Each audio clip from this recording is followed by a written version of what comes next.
Counting down in 5, 4, 3, 2, 1. What's up, you fucking sexy bitches? We got a special ass damn guest here. Sexy cunt, bitch, fuck mouth. Special in the sense that this guy has the luckiest luck of everything. You know, I gotta make sure that I be careful about my legs, because last time I was recording this shit, I was wearing some short shorts. All you saw was dick and balls. Really? For real? Yeah, like straight up. It was like the whole imprint of my dick and my testicles. So I had to make a note to zoom out because it was too tight. Oh, damn. You should have just let it hang, bro. I would have, but it's extra tiny. So people can get the literal inference of the size of it. Okay. I didn't like that. So what you doing, man? How you been? Well, I'm good. I just got a facial. Real men get facials, bitch. Real men shit. You know what's funny is I realize I'm turning more and more into like an Instagram model every day. Because like I push the Fashion Nova, I push Happy Tea, and now it's like I'm doing facials in exchange for like story posts. You know what I'm All saying? you need is tummy tea, bro, and then you're done. You know what I was thinking? I was thinking that maybe because like you notice the flat tummy tea shit kind of disappeared. Yeah. And now you see Happy Tea everywhere. Yeah. So I feel like because of the stigma that kind of came with the flat tummy teas, because a lot of people were talking shit and a lot of people were like saying it's actually not healthy and this and this and that. I think it's a rebrand for them.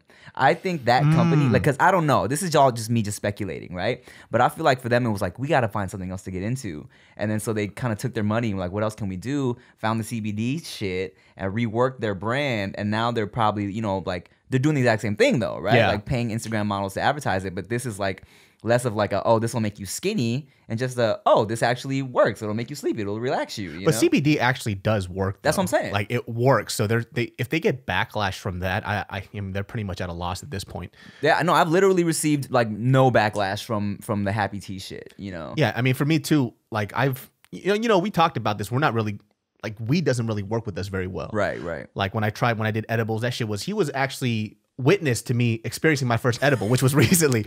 Yo, so we were shooting Ascend Foods. And Knott's Berry Farm. Yeah, and because I knew that I had to be well rested for the shoot, it was going to be a hot day. We were going to be at Knott's Berry. We were going to walk around a lot. I was like, well, fuck it. I'm an insomniac. The only thing I could really do, and this was before I was trying to lose weight and work out, I was like, I got to get some sleep. So my boy Roger, who he actually owns a couple of farms, so he has a bunch of connects to, you know, just a bunch of weed shit, decided to give me a brownie. Okay. Now, this shit looked like medically professional. It was sealed. It's like in this baby blue, like silver bag or whatever the fuck it is. Yeah. And then he told me just take a corner piece and it's fine. But what he didn't tell me is that when you get a brownie, you actually don't know the amount that you're getting because it they don't know how much they cooked with. Exactly. So you don't know where the mix is more potent. So I just took a corner piece like you said. He goes, you know what? Just eat that, chill off and see what happens. So it made me fall asleep. Check the shit out though. I woke up high as fuck. High as a motherfucker, dude. And I didn't like it because it made me feel like everything was going in slow-mo. Right.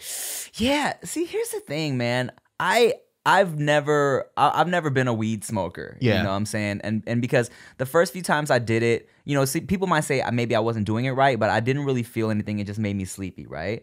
And then the first time I actually was like, oh wow, I'm high, or like off smoking, I remember feeling like, I think Rick was telling me something really important.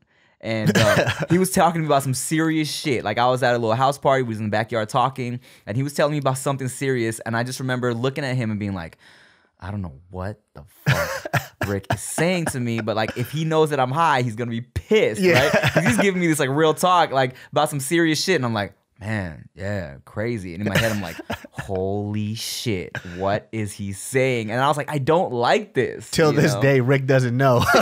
No. Rick's like, you know, you motherfucker, dude. He's like, I poured my heart out to you. I was going to kill myself. And you're like, yeah, man, just do it. Just do it. Just do it. To this day, Rick is like, man, that night you were such a good listener. You really helped me get out of some tough shit, man. Dude, when I was, so on the way back, because I was going to Knott's Berry Farm and I didn't want to drive, obviously, because I was high. Yeah. So I fucking called an Uber. When I was in the Uber, the dude was trying to chat me up. He was like, yo, bro, where you from? How you been? I was like, hey, man, I'm high as fuck, bro. He goes, I got you. So shut the fuck up, turn up the music, and I just laid back and I knocked out. And I just remember when I got to you, I had cotton mouth. And I was just, Yeah. And it was weird because everything processes so slow, and I know what I'm going to say, and it's going to be smart as fuck, but it doesn't come out. Yeah. By the time I develop what I want to say, the time's passed. And so everything's so I hate that because I think I just like being in control, especially in a conversation. I want to be involved. Right. And if I try to speak, and people say the same thing, maybe you're not doing it right. You just got to let it take you over. I did it a couple times. I still don't like it. Yeah, I'm not a fan, man. Yeah. I'm definitely, I like drinking, right? Yeah. And even when the nights where I've woken up and I'm like, what the fuck happened last night? What did I do? I still feel like in the moment, I'm coherent. You know, I know what's going on. It's not like a delayed reaction. Like, yeah, I might be slurring and shit. Yeah, but you feel like you're in control. Exactly. Like when I'm high, I feel I'm aware that I'm not in control, and I don't like that. You know what I'm saying? This fool, we were shooting said foods, and first of all, just a little bit of a background. So we're out in Iowa, right? It's cold as fuck. We just end the night. We already drank a bit. And then I'm in the hotel, and I get a text message that says, yo, man, if I don't hit you back up, just know, call the cops for me. I'm like, yo, what the fuck is going on? And me being a good friend, I knocked the fuck out. So I didn't stay awake from him. I was like, all right, I got to stay awake for this dude. But we already drank, so I was already tired. Yeah. So I knocked the fuck out. And then this fool tells me he meets up Long Beach local rapper, Stupid Young. Now, here's the thing. I didn't think anything was actually going to happen. Yeah. But also, it was like, so here's some background on this, okay? So me and Stupid Young, like, we're cool, right? Like, you know, he's from Long Beach. He has a lot of buzz right now. And I lived in Long Beach till I was like 10, you know what I'm saying? And I you know, I went to school in Paramount. But basically, long story short, we almost had beef on accident, all right? We almost had beef because there was a documentary that came out called Bad Rap, and it was about... Oh, that's the one with Dumb. Yeah. Aquafina, Yeah. And it was about Asian rappers, okay? And there's a part where they're interviewing me, and they're asking me about just like, you know, being an Asian rapper and just the perception of Asian people. And I'm talking about how, like, I know Asian dudes that will kill you. Like, I know Asian gangsters that are real and authentic. And I'm saying, like, I'm basically saying, but it sucks that America won't accept that. So you can't talk about that because they won't believe you. And I wasn't trying to say like you can't talk about that because it's like you're fake or like you're lying or you're full of shit. You know what I'm saying? I was trying to say like it sucks that, like, almost like when you say you can't be yourself around your boss. You know what I'm saying? Yeah. So, but the thing about it is they were playing that part of me saying that over clips of Stupid Young. So I get why he kind of felt like it was low-key shots at him. Like I was kind of like calling him fake or something. You know what I'm saying? Oh, and he's like a Long Beach Crip, dude. Yeah. Like he's fucking deep. Like for real. Yeah, you know, he'll fucking kill you. Right. So so all of a sudden one day I'm on IG and I'm getting comments, angry comments, and I go and I see like, yo, they was like, why you coming at Stupid Young like that? And I was like, what are you talking about? Because I knew who he was, right? Yeah. But we had never communicated. So then I went onto Stupid Young's Instagram and he posted a little picture, like a video of him watching the documentary, and he was like, yo, Timothy DeLaGhetto got it fucked up. He's fucking up the game right now. What are you saying? Blah blah blah. And it was a clip of me saying that part on the documentary. So now I'm in the comments trying to explain. I'm like, nah, dude, it wasn't like that. And some people knew what I was trying to say, but also it was a lot of people who didn't even watch the documentary who were just fans of Stupid Young who were like, nah, man, fuck that. How you gonna disrespect him like that? Blah, blah, blah. Like a lot of like youngins from Long Beach were on my head. Hey, man, Tim's a theater major. Are you fucking insane? Are you trying to get him killed? What's wrong with you? I mean, don't get it twisted. I ain't no bitch. But yes, you seen Othello, motherfucker? Shit's real.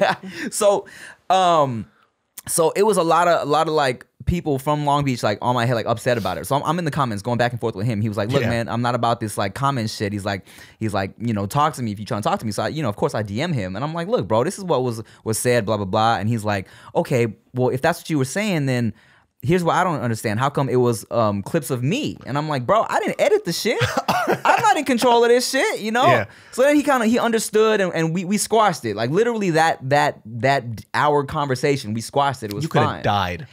So then I was like, all right, cool, we good. Let's do something together. He was like, yeah, and he was like, you know what? But and he's like, no, I respect you too. You've been doing it for the Asians for a long time, blah, blah, blah. And I was like, all right, cool. can you take that video down now? Because there's a lot of like angry little Long Beach like cats trying to kill like me, just upset at me. He was like, oh yeah, got you, blah blah blah, and that was that. You know what I'm saying? Well, thank fucking God, dude. Because let me tell you something now. If a stupid young says like, you with Tim, I'm like, nah, fuck that fool, dude. Talking shit about you, homie. Long Beach Crip Cup. So we were in Des Moines, and randomly he was in Des Moines too, you know. So he hit me, and he was like, and I was like, no. So I texted him. I was like, you in Des Moines? He was like, yeah, pull up. And I'm like, Tim, I'm like, yo, that's a vague ass invite. I'm like, what's good? You got a show or something? He's like, nah, at the homie's house. I'm like, okay, cool. So I'm like, this is the first time we've met, you know? So I was like, okay, we're both in Des Moines. Let me take this opportunity to like officially like shake hands and be like, yo, what's good? Blah, blah, blah. Like, you know, because we're man. good. You're brave. But also in the back of my mind, I'm like, okay, we've never met. What if this is a setup, right? Because you never know for whatever reason, right? So in my head, I'm like, nah, we squashed it. It's cool. He's just invited me to come drink with the homies, and I knew that's what it was gonna be. But also in my head, I was like, all right, man, look, this is where I'm gonna be, just in case you don't hear from me tomorrow for whatever reason. But I knew it wasn't gonna be nothing crazy, you know? Yeah. So I just ended up going to this house party. First of all, my Uber took me to the wrong spot. So here's what's fucked me up at first. My Uber took me to the wrong location at first. So I got out the car. It's fucking snowing, right? By the way, it was negative 15 in Iowa. That's what I'm saying. He likes to test his luck. That's fucking insane. Negative 15 degrees.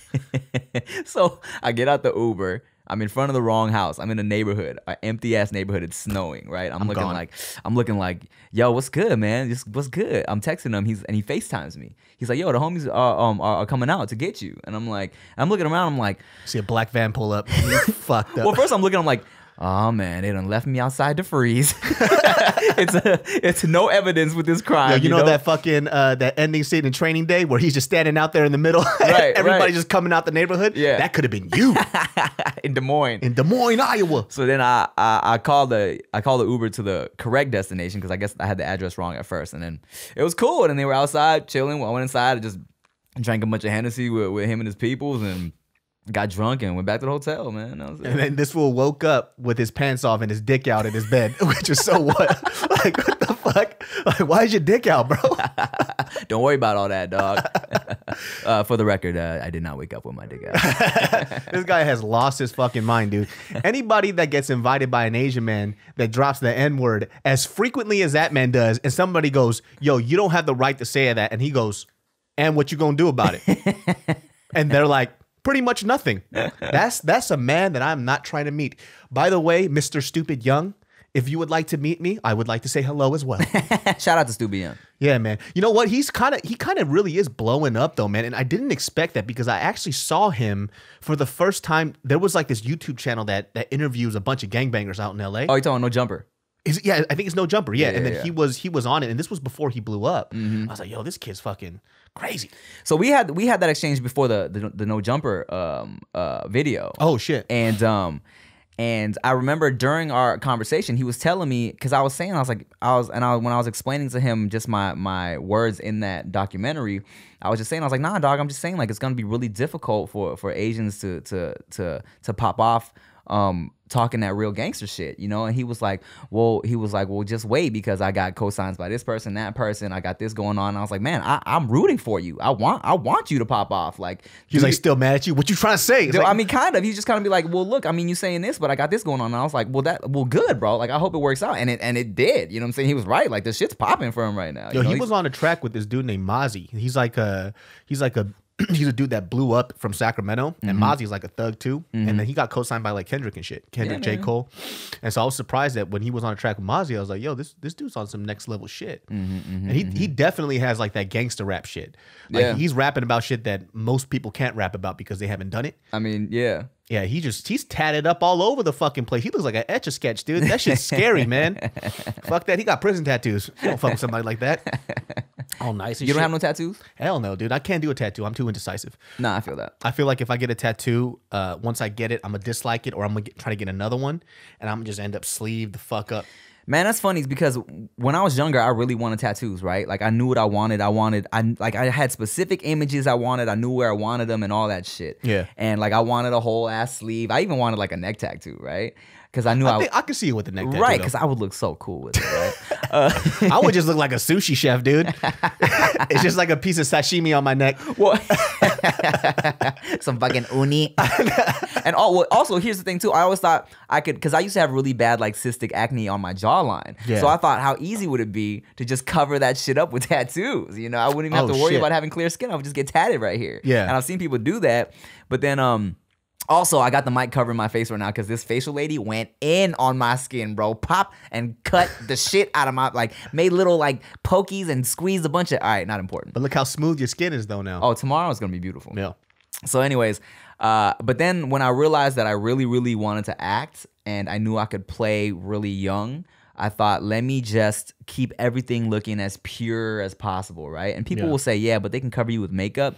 But in my head, I imagined it, because, you know, there's not a lot of roles for Asian guys, right? Yeah. And in my head, I was like, what if it comes down to me and the guy without the tattoos? And they're like, we got to spend so much time covering Tim's tattoos. Let's just go with that guy. It's just like right. So I was like, I'm going to keep it real pure, you know? Dante Bosco and you just going for the same role, dude.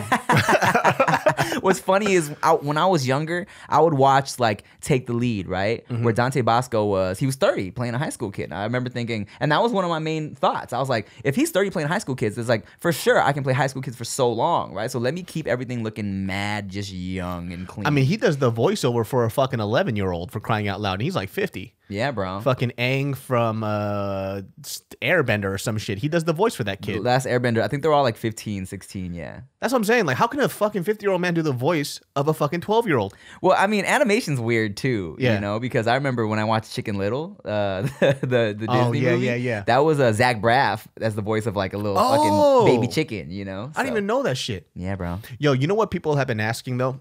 This is a topic that I thought would be great with you just because I used to get this shit a lot. Specifically because I have a lot of friendly relationships with a lot of my girlfriends, right? And I know for you, like in your sketches, every time you have a sketch with, number one, a female that's half naked or you guys are kissing in a scene, they go, how could you do that to Chia? Aren't you supposed to be in a committed relationship? And you consistently get flack about that shit. All the time. Yeah. So like, for example, when I would put up videos or whatever, and it would be me like talking to Gio, Tiff or whatever. We've been friends now for like 10 years. And they go, oh, well, you shouldn't probably hug them like that. And I'm Hug? Like hug like what? Like, you don't hug people, you fucking lonely How are they bitch. hugging? I don't know, but then people would say, it was such a weird concept that people don't understand. They go, well, and I'm talking about, it would be from females and guys. So females would be like, well, if my man was hugging up on another girl like that, I wouldn't be having that shit. And I'm like, oh, hold on a second, you insecure fucking bitch. So insecure. That's such an odd thing for me. Like, I never understood that shit, especially because you know, people understand your content, right? Right, and when they see that stuff, they're like, okay, well, how would Chia feel about this? Well, that's the thing, because what people don't realize is that, first of all, me and Chia got together when I was, you know, already kind of, as she was getting to know me, she was seeing my content, understood the type of stuff I did. And, you know, when we weren't officially official yet, she would see this stuff. You know, she would see me going on tour and hanging out, you know, with like import models, because I would have like shows at the import shows and shit like that. So she understood that this is kind of a part of my career and what I do and what I did, right? And so when I would do these like suggestive skits with these girls or whatever, Chia always understood that this was just a part of my career and my sense of humor. You know what I'm saying? It's my brand. And the thing about it is, here's the thing about Chia is she's the shit. Like, she's so dope. She's such a secure person. Yeah. And not only is she secure, but she also like just like is unbothered. You feel me? Yeah. And in her head, she always feels like, if I'm dumb enough to do something disrespectful, then fine, she'll just leave.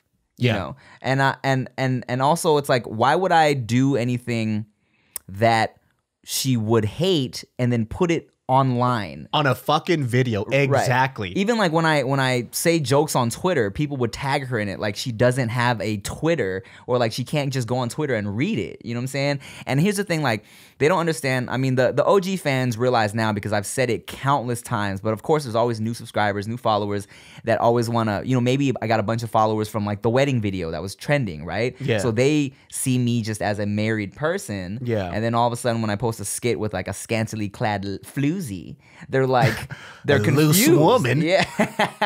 They're like, how does your wife feel about this? And they haven't seen the videos where we specifically explain, look, I don't do shit without Chia's approval first. I run everything by her. Even with the recent, I put up a little Tatiana. Oh, that shit was fucking flames too. Thank you, bro. Thank you, bro. That shit was fucking flames. And literally, I was like, hey, babe, I think I want to get like I think I'm gonna have like my Asian stripper homegirl come twerk in the video. And she was like, okay. And I was like, well, and like, don't trip, she's not gonna be twerking on me. She was like, all right. And then she made a joke in the vlog. She's like, whenever Tim does stuff like this, I make him pay a fee. But you know, that's basically all it is. It's as long as I communicate it with her, she's fine, because she doesn't want to be surprised. Yeah. The last thing she wants is to not know about something And then hear it from somebody else. and hear from somebody else. And that's the main thing. And the only time she's ever said something that made me like, okay, I'm gonna take this video down and re-edit it, was in a vlog.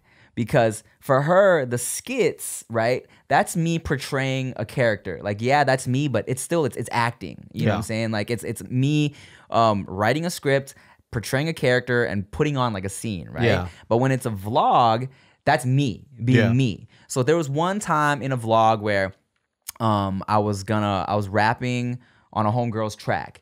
And she was like, yeah, and I was like, yeah, you know, she asked me to hop on this track. And I was like, if you hop on this dick, nah, just playing. Okay. And so Chia saw that. She was like, hey, you know what? That joke? She's like, I didn't like that joke. Oh, gone. Yeah. And I was like, yeah, babe. Immediately privated the video, took it down, re-edited it, took out that joke, and then re-uploaded it. Yeah, and it's all about communication too. And what I'm finding out too with a lot of these like girls or guys, whoever it is, people like to put whatever they went through in their past with their fucked up relationships onto you. And they go, well, that's not how I would deal. Well, that's why you're not with me, you dumb bitch. Yeah. All right. That's why you're sitting over there. You're trying to control the person that you're with. And you know what? If the person that you're with is okay with that, that's fine. But for you to go out of your way to come onto somebody else's space to tell somebody how to conduct how they are with the person that they love, when that person's okay with it, is very odd to me. It's like, well, I don't think I would be okay with it. Well, that's cool. I'm not with you, you fucking cuntbag. So why the fuck do you care? What are you talking about? That's the thing too. It's so silly because like, you know, even like with the girl twerking in the video, right? Yeah. She doesn't.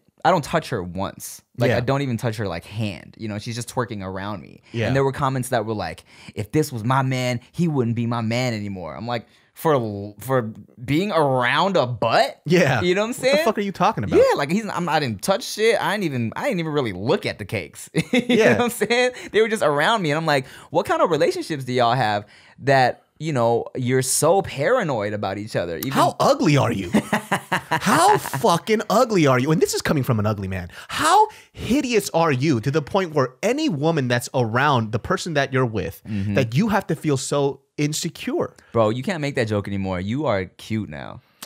Let me tell you, every time I post to send foods, it's like, oh, David looking good. Hey. That's only when I do my hair, I wash my face, and I wear some clothes. I'll tell you this though, it's funny because like I like fashion, I like clothes, but there's this huge lazy comedian side of me. And it's because, you know, when I started doing YouTube, a lot of people didn't know this. And I might have mentioned this on this podcast, but I specifically wore free shirts. Any shirt that I got for free, I wore it on a vlog. Okay. It was like an inside joke that I was doing that I just didn't tell people. It was kind of like I was trolling myself almost.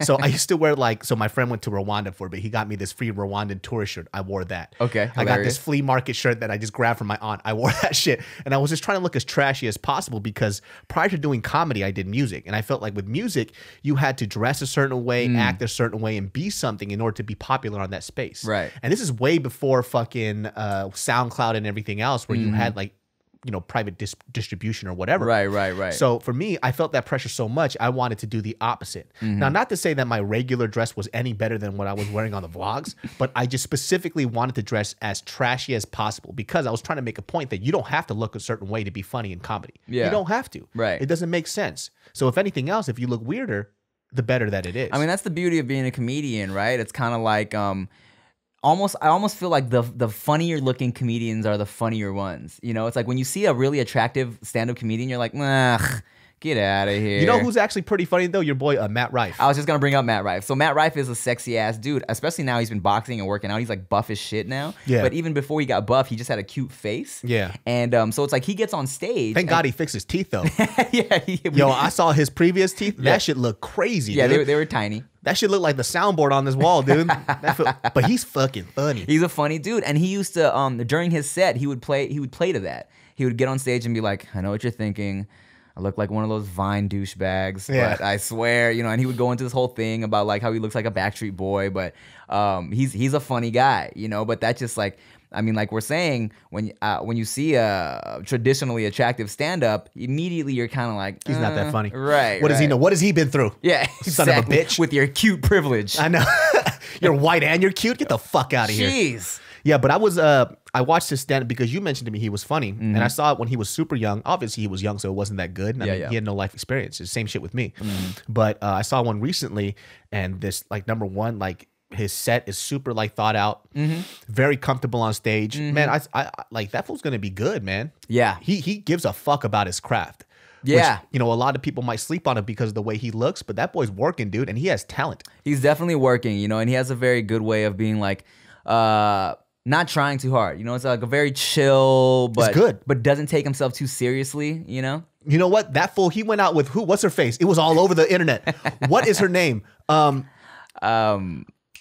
Beckinsale. Kate Beckinsale. You fucking cute son of a bitch. How? When I saw that shit, I hated him. I was like, how did Kate? Well, actually, I know he's a very good-looking man. He was, he was pissed that happened too, because like once the paparazzi kind of got wind of that, it kind of fucked up. I mean, I think it fucked things up for them, just because like, I think whenever you're in something new and you're testing out the waters, and then it's very fragile. Yeah, and then I think everyone was putting it on blast, and they were like, "Who is this guy?" And and there was that age difference, so people were talking shit. I think that kind of put a little put some waves in their ride.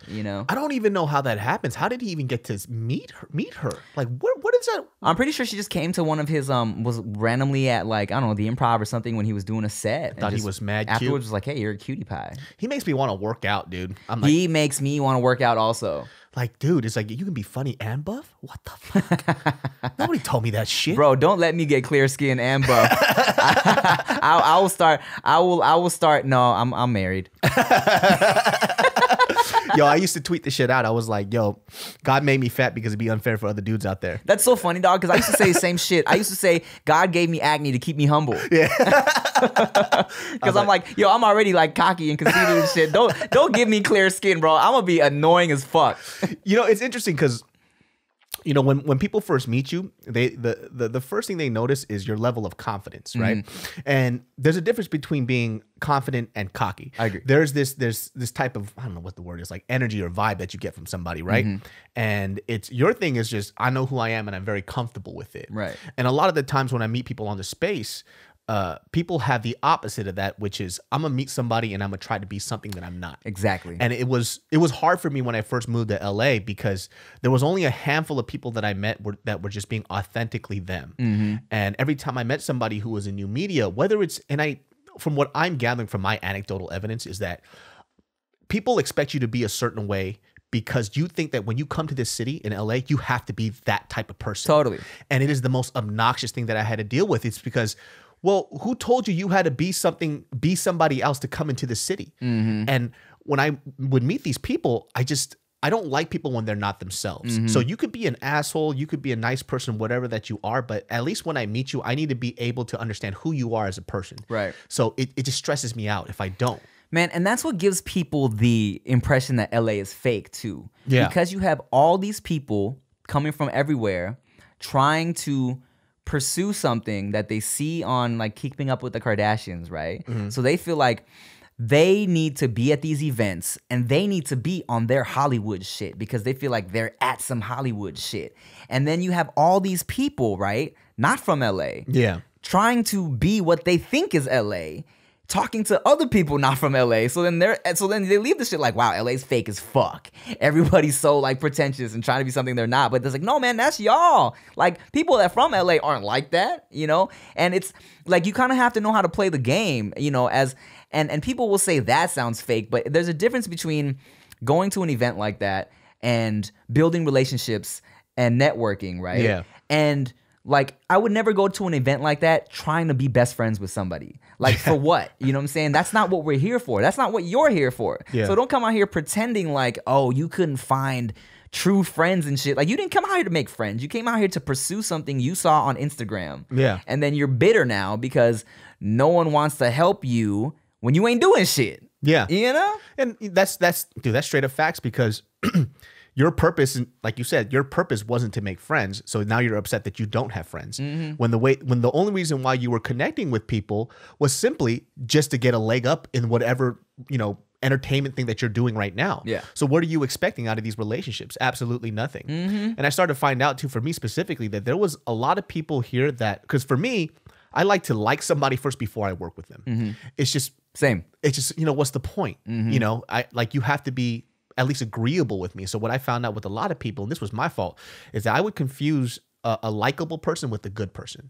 So some people are just very good at putting it on. Right. And then they kind of just use you up for what you're worth. And when you ask them for a favor back, they just disappear. And that was the harsh reality that I got. I'm like, oh, well, I'm fucking up now because I'm developing relationship with people that just because they're nice to me. They weren't nice to me because they were good people. They were nice to me because they wanted something out of me. And I always looked at them now like they're trash because, first of all, you're trying to fucking get something. I'm a Z-list celebrity. How low are you in the totem pole, dude? Like, what the fuck are you thinking about? And so, like, for example, there was a dude that, you know, we're cordial now, but the guy, his mission in life was to do entertainment and music. Okay. And, you know, he's a talented dude, but when we were working together, like I was doing this music project and he was supposed to mix it and he was supposed to do all the stuff for it. And mind you, it was like an acoustic thing. So it was literally one vocal chain, one guitar thing. That's it. Right. And it's been like a couple months. He didn't do anything. It was one song. And I was like, what's going on? And then he started hanging out with other people that were a little more mainstream media and he just bounced out and disappeared. And I got so fucking upset at him. I was so pissed just because he was dodging my calls. And mind you, we kicked it a lot. Right. Out of nowhere, he just started dodging my shit. Yeah. And by the way, this project was paid. I paid him for this too. Oh, you paid him too? I paid him. So I paid him. And I was like, okay, cool. So I was like, hey, you come to my house right now in the next hour, I'm going to fuck you up. It got to that point because he stole my money now. Right. He stole my money. I know where he lives. Yeah. You know what I mean? I've helped him out when he moved to the city. So you come to this place where I'm going to fuck you up. It was just that to that point. Dodging my calls, took my money, just disappeared. Right. Right. And mind you, it's not like I'm a fighter or anything, but somebody steals my money. And at this time, I was broke. Oh, this was before Fighter Day. This is before Fighter Day. I was like, I'm just going to have to take the chance. I'm a bitch, but he's a bigger bitch than me. So I'm going to have to call his bluff. So he comes over and I just kind of go off on him. I'm like, I don't give a fuck about anything else. I was like, friendship is friendship, business is business. But you fucked up on both ends. Yeah. Right? So you can't just up and disappear off of me just because you found somebody else that could help you out better with your music or some shit. This was a paid project. Right. Fuck all that other shit. And then we didn't talk for like 5 or 6 years, but he apologized later. Did he ever give you the song? No, I just took it and I had somebody else mix it. God. Because it was just, I didn't want to work with him. Like, he burned that bridge. That's whack. So, you know, and he's one of those people that moved here, and then every time he's around somebody, he's a likable human being. So he's likable, but he would drop you in a second if there's somebody else that's above you that he could gain something off of. And that's the thing, right? That'll only get you so far. Yeah. Because then you start to kind of gain a reputation as somebody who does that, right? Because, and I try to be nice to everybody because in the back of my mind, I'm gonna be an asshole to somebody or blow somebody off, and then it's like in The Incredibles when he tells Buddy to go away when Buddy's trying to be like his like super fan and shit. You seen The Incredibles? Yeah. And then Buddy comes back as the super villain, and I'm like, or even in Iron Man, you know what I'm saying, when he dismisses some dude and that guy makes it his whole like MO to just destroy Iron Man. I'm like, and in my head I'm like, let me not be an asshole because some guy's gonna make it his fucking goal in life to destroy my career or some shit, you know? So I try to be nice to everybody. I try not to burn bridges because also you never know when someone might like, you know, need someone for a project or whatever, maybe someone else has something popping and they think of you, you know? So I just try to be nice to everybody. I heard a lot of stories like that about comics. So, you know, when I can't say names because it's not my story to tell, but yeah. like certain comics would, when they're doing really well, you would expect them, if they were a part of the same clique, to just kind of bring each other up as a part of a crew, right? But certain comics would blow up and they would just ignore all these other people, or they would bash them, and they would just tell them like straight up, like, oh, you're not gonna make it. Or you're not good enough for this space. And specifically, this comic that told me this, it was a male comic that would say it to female comics. Like, you're never going to be good enough. Well, guess what? That comic is not booking anything. And the female comics that he was talking shit to, they all blew up. Really? I.e. Ali Wong, like Chelsea Handler. Okay. Shit like that. So it's kind of crazy, dude. Like, or was he Jedi mind tricking them and motivating them by talking shit? Maybe, but I guarantee you he wasn't. He was basically saying that female comics aren't funny. And now these people are big. Right. And now these women are actually helping the other people who supported them. During this time, like, there was a stigma that female comics just weren't funny. They weren't funny as male comics. Right. And mind you, for me, I didn't find female comics as funny, not because they were females, it's because I just couldn't relate to them. Right. You know, that's all. I mean, there's also like, that was almost like a, before memes were memes, that was almost like a joke. You know what I'm saying? Like, oh, girls aren't funny. You know what I'm saying? But then, like, that's silly because, you know, I Love Lucy's like one of my favorite shows of all time. So. Oh, yeah.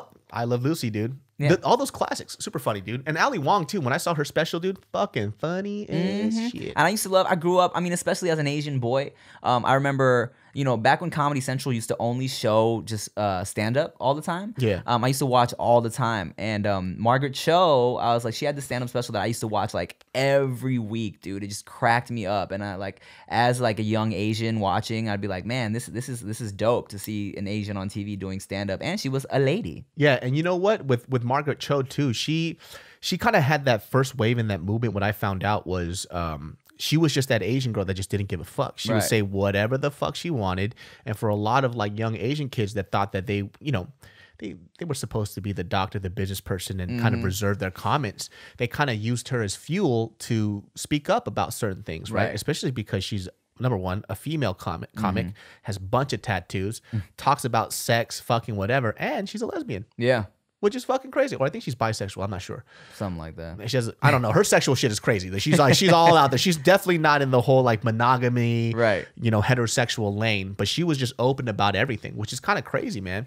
I mean, I feel like, you know, that's kind of what she did is kind of what helped you and me kind of blow up in the space that we did. Because, you know, in the early stages of YouTube, right, I feel like one of the things that helped me gain my audience was the fact that a lot of people, Asian and not Asian, were seeing me like dress the way I dress and not only talk the way I talk, but also talk about the things I talked about. Like I'd be talking about my dick all the time. I'd be talking about sexual things. And there was half the people who were Asian kids who were like, wow, finally not a like cookie cutter stereotype Asian, someone I can watch, someone I can relate to, but also people that weren't Asian who didn't grow up around Asian people were like, oh my God, I've never seen an Asian guy talking like this. Yeah. This is kind of weird. Yeah. Right? People who were like thrown off by me just being the way I am. Yeah. You know what I'm saying? And that's what kind of really helped me in the beginning, like garner an audience, you know? It's such a weird thing too, because I think we grew up in an area where it is so culturally diverse.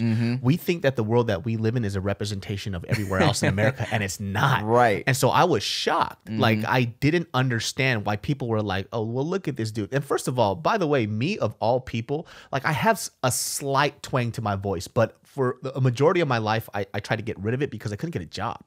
Right. So when I would speak at these jobs, and I, you know, grow up in Sacramento, California, everybody kind of speaks a certain way. Right. Right.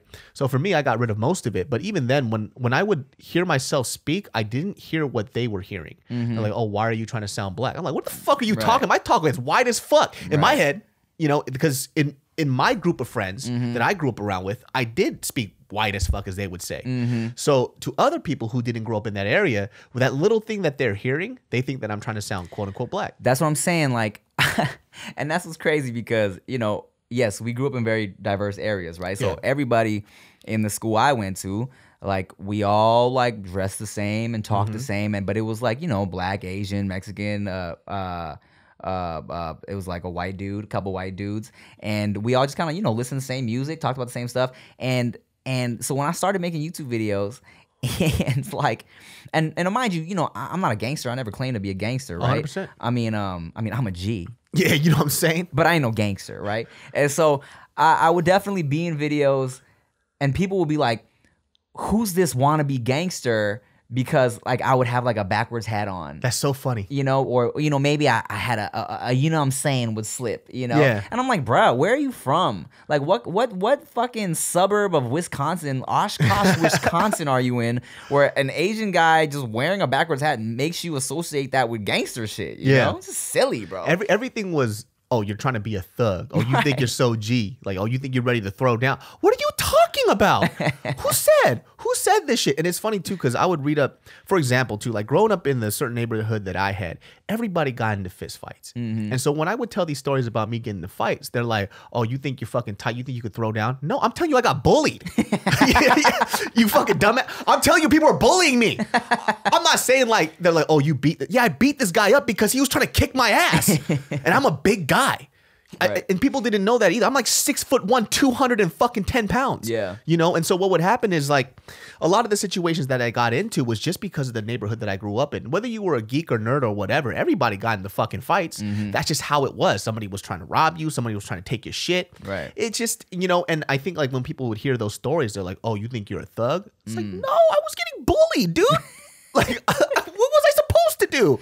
What's funny is like, so I grew up in an area that no one was trying to, no one was really getting into fights. Yeah. Right? We were all cool, just chilling. Even because I went to a Christian school in Gardena from like preschool to 8th grade basically. And when I started going to public school in Paramount, it was my first kind of like, literally my first day at Paramount. Mind you, this is my first time at a public school ever, right? Yeah. And so I'm chilling. Paramount is like, I think like 75% Mexican, Paramount High. Yeah. Maybe like 20% black, and the rest is like little spurts of like Pacific Islander and Asian and white. Yeah. So I'm in there. It's my first day of school.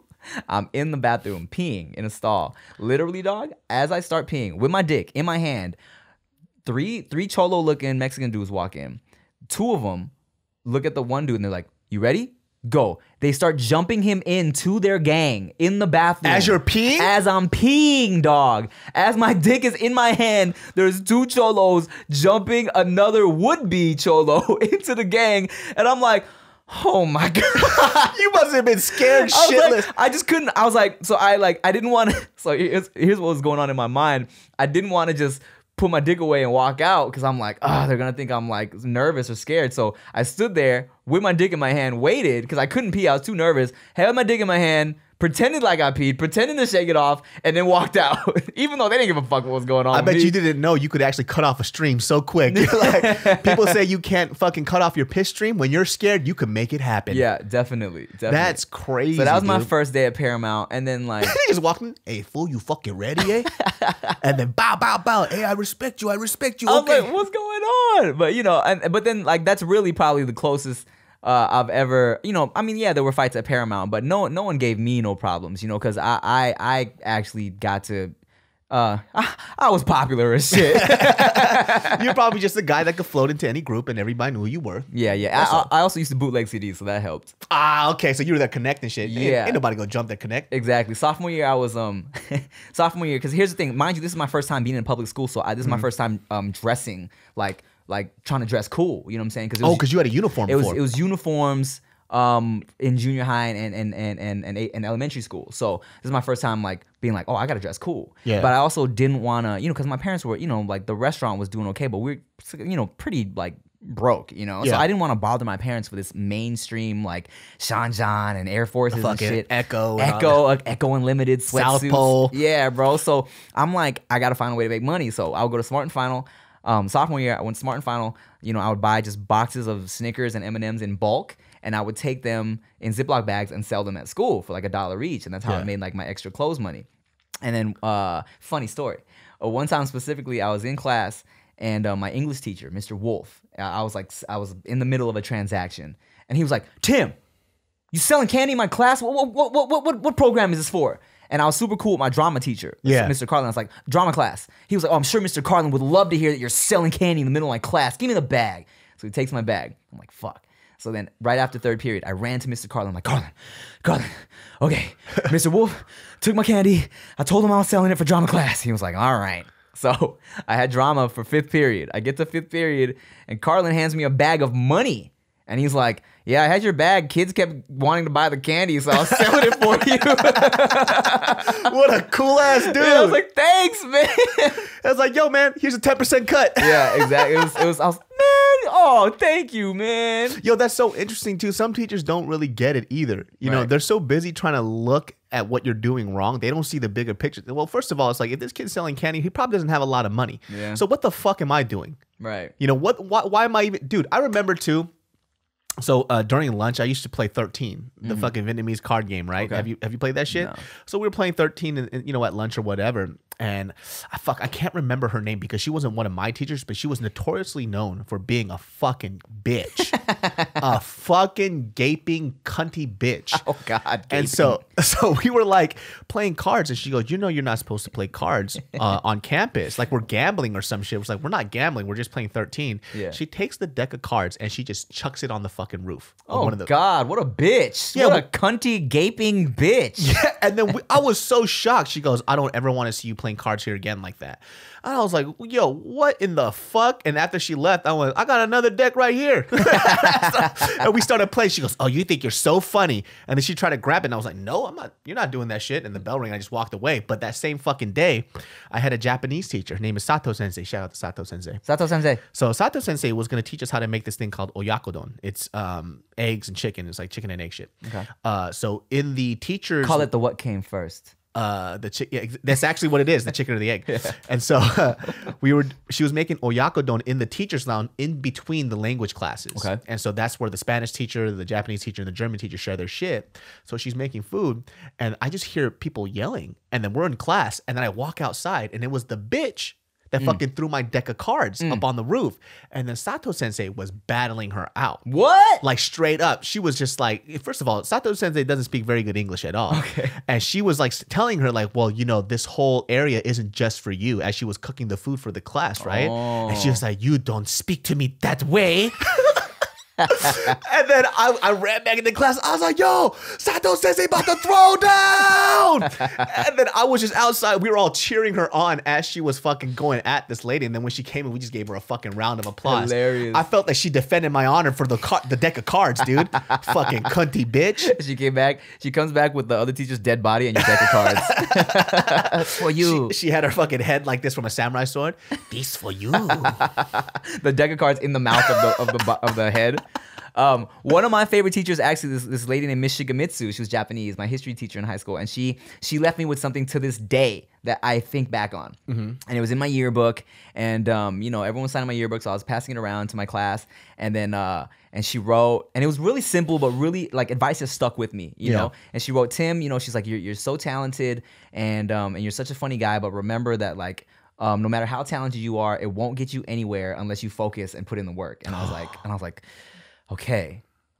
And I was like, yeah, she's right. Because, you know, I was a notorious, like, you know, I was a class clown. I was voted class clown and shit, you know? And there were multiple teachers that gave me the whole, Tim, that speech was like, there's no reason why a talented brain like yours should be getting like a C in my class. You know what I'm saying? Like my honors English teacher told me that. And then I had an algebra teacher specifically who was like pissed at me because I think I didn't pass algebra the first time, or algebra 2 or some shit like that. Just something I needed to graduate. So they did this thing where they separated half of the semester into 2 semesters, so it was just like easier. Yeah. And this one teacher specifically, he was like, Tim, you do this every time. You start off so great, and then you start slacking off. And I was like, I'm sorry.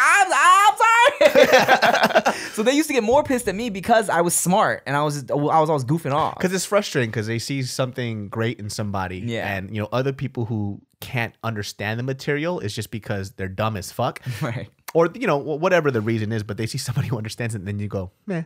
Right, I know. Like, fuck it, I ain't gonna really do with that shit. I get why that was frustrating for them, you know? So when Miss Shigemitsu told me that in my yearbook, I was like, okay. And to this day, I'm like, okay, man, stop goofing around. Put in the work. Teachers never said that shit to me, dude. They always said, wow, I'm surprised you're going to college. I kid you fucking not. So when my senior year of high school, I decided to join a choir. Yeah. Just because I didn't want to join choir because I didn't want to get made fun of, right? Okay. You know, whatever the homies or whatever will call me like a fucking loser and shit. Yeah, yeah. You know, and when you're young, you're impressionable. You know, I wasn't as impressionable as other people just because I you know, till this day I just never gave a fuck. But David Do Re Mi So.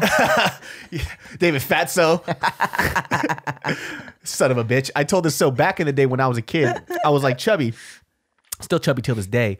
But when I started getting fat around 3rd or 4th grade, fucking these kids called me David Fatso. And then I had nothing to say because it was so good. I was like, I think one day I was like, hey, anybody ever make fun of your name? And he was like, yep, David Fatso. And I died. He died. And I told him the other one, which is David So Fat. Yeah, fuck this guy. It's so simple, but so great. Dude, what was your nickname? It was nothing. All right, so, you know, my birth name is Tim Chantarangsu. That's my legal name. So kids would be like, Tim, you know, first it was like Tim Chattanooga, Tim Chimichanga, Tim Chant the Wrong Song. And he was trying to relate to me. How you chant the wrong song is nothing. Dude, that's hurtful for someone like me who really liked to learn songs. That was fuck up. My shit was too factual because the evidence was there. Too factual. Dude, being a kid was fucking hard though. Dude, Bart told me that when he was a little kid, anything hurt his feelings. Like they used to call him bartender, and it would make him cry. It's like, all right, bartender. He goes, I'm not a bartender. I said, what's a bartender? I don't know, but it would hurt my fucking feelings. All you gotta do is be like, okay then, cute guy. What? I know. Yo, so when I was in a choir, we had to do this thing. Well, basically, we would perform to the elementary schools in the area. Okay. And so there was a lady named Miss Richardson that was my kindergarten teacher that remembered me. Okay. And I was always a troublesome kid. I used to get in fights all the fucking time. Specifically, I came here. I'm an immigrant. So when I came here, I used to get bullied a lot. Right. And so, but my dad would always tell me, being the Korean man that he is, he goes, don't you ever get into fights in school. But how old were you? I came here when I was like 3 or 4. Okay. Shit like that. Okay. And then he told me, don't ever get into fights. But being the angry Korean man that he is, if they put their hands on you, you can just do whatever you want. Right. And so I would always wait for somebody to just touch me, anything, just so I wouldn't get in trouble with my parents. Because it didn't matter if I got beat up in school, I would get my ass beat at home. So I just had to wait for them to just put their hands on me. Right. Anything, like just push me, touch me, anything. So any excuse, yeah. So my classic saying, and even my teachers knew I would say that, I'd be like, touch me. See what happens. I would, even as a little kid, I would say, touch me, see what happens. And this is probably a phrase I picked up from some of the older people in the neighborhood. Right. But I would just wait for them to push me, mess with my hair, just so I could just start swinging. And so that's what I was known for. And so, because I got bullied a lot because I looked like a fucking weirdo. And when I got bullied too, it was well-deserved. I did the choir performance for the elementary school and at Kirchgater. And I remember because Miss Richardson remembered me because I used to get into so many fucking fights. And it sucked because she understood that I used to get bullied a lot. And I just wouldn't take it. It didn't matter. I would just start swinging it on people. Yeah. Like she remembered the first time I got into a fight. And I remember this too because it stuck out in my head because we were playing house. And we're playing house, we're cooking shit. And I was cooking with this pot and this kid tried to take it from me. So I snatched it and I fucking smashed him on the face with it. Oh my God. And she remembered that shit. And she goes, well, how are you? You're in choir. You sing now. I was like, yeah, well, I'm going to the University of California, Riverside. And this shit got me. She goes, you're going to college? Bro, that shit broke my heart. I was like, what did you think of me? Like she probably thought I was trash as a 5-year-old. Just a little dumbass hooligan. Yeah, like how bad was I, dude? Like how fucking terrible was? Because in 3rd grade I got removed from that school because I stabbed the kid in the face. Lord have mercy. Yeah, so like I told this on JK News, but long story short, there was a kid. His name was Delray Moore. Guy's super nice now, by the way. Oh, you met him recently? Yo, so we reconnected after a while. So Delray was, I don't know what happened in his personal family life or whatever that led him to be such a fucking asshole.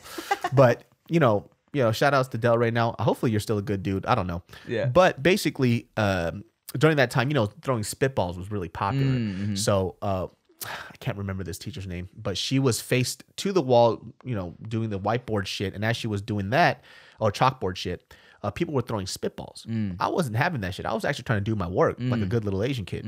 Doing my work, and this kid Delray apparently got hit in the side of the face with a spitball. And I say apparently because I saw it. And I started busting up laughing. It was so fucking funny because that shit was juicy. Just blah. And then he saw me laugh. Yeah. He thought I did it to him. Ah. So I just started cracking the fuck up, and I went back and I started doing my shit. Next thing you know, guy chucks me out of my fucking chair. Oh God. So I just see red, and I remember this. I grabbed my pencil, and because I was writing, I was grabbing, and I just started hammer fisting this dude's face. Oh my, with the pencil? Yeah, but I was trying to punch him. I wasn't trying to like stab him. Yeah. And I didn't know. And next thing you know, scratched up, and I actually put the pencil through his cheek into the mouth. What? All the way through with the pencil. Oh my God. Yeah, and so the teacher turns around. She's screaming. She's like, "Oh my God!" Yeah. And I don't know what's going on. I just see this hole and blood coming out, and she has a paper towel that she puts to his face. Yeesh. That recycled brown paper towel from that metal tin thing that rolled out. Oh yeah. And she's putting it to his face, and I don't know what the fuck is happening. And then literally she's screaming her head off because this kid got stabbed in class. You scary. And then the principal came up to me and he took me out. He goes, "What happened?" He goes, "I don't know." And he goes, I said, "I don't know." I said the dumbest excuse. I goes, "I pinched him." And he clearly knows something happened. Yeah. But as he started to talk to me, and he knows about me because I got bullied a lot in school. And he knows that at the time Del Rey was a troublemaker. So he was like, he kind of put 2 and 2 together, and he goes, he was probably getting bullied and he had it. Right. So they allowed me to stay in the school for a little bit until they had to figure out what to do, until I had to get removed from the school because it was so bad because his older brother actually beat me up in school. Because of that. Because of that shit. And then it got to the point where I continually had fist fights at the school because I had to defend myself because they just knew me as a kid that stabbed somebody. Damn, son. So like I got removed from that school because of that situation. And now that dude Del Rey, he actually hit me up later on because the dude was working at In-N-Out. And if you work at In-N-Out, number one, you have to be a really good human being. Right. So, and you're getting good money. Exactly. So I'm sitting at In-N-Out and I see this dude Del Rey. Oh, this is, by the way, after this in junior high, he jumped me. Okay. Because he still remembered the fucking stab and he held it in with him. Yeah, yeah. And mind you, this dude was still pissed from it. Dude, it's been like fucking 6 years. Well, he had a disgusting scar now. No, there was no scar. He was fine. Looks like a cute dimple now. And so the dude jumps me. And I remember, because as a kid, I used to get my ass beat by my parents. I'm talking about sticks, bats, whatever. Yeah. And so I remember we're at the bus stop. He's like, "What now? Whatever." He swings on me. And I just took a hit to the face. And I looked at him. It didn't hurt. And I was like, so I just started rushing after him. He runs into the bus and goes all the way to the back. And he just starts talking all this other shit. Like and I'm just sitting there. I'm like, "Just wait till we get off the bus." That's all I said. Just wait till we get off the bus. Yeah, yeah. And I just stood up and I'm about to swing on him. And the fucking bus driver heard me say all that shit. And then, or, whatever kids were like telling on him all the way to the front or on me or some shit. Because he had a lot of homies.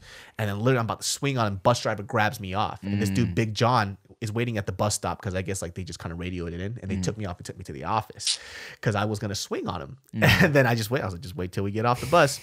Lo and behold, later on, I see him in and out. And this is when we're after high school. And he goes, "Hey, what's up, David? How you doing, man? Yo, it's been a while." He's like cleaning my table and shit. Super nice. I'm like, I thought he was going to beat me up or like jump me. So I was getting ready. Yeah. I was like, "Yo, this was about to throw. I'm about to fuck this dude up."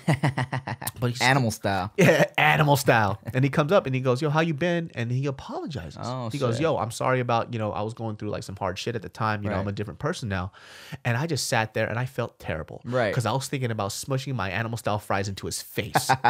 You know what would have been boss as a little kid after you stabbed him with a pencil? You'd be like, "I hope you get the point." And then walked off, dude. Just like that. Yeah, drop the pencil on But him. all I said was, "I pinched him." Stupid David. The dumbest excuse ever. All right, on that note, I gotta go.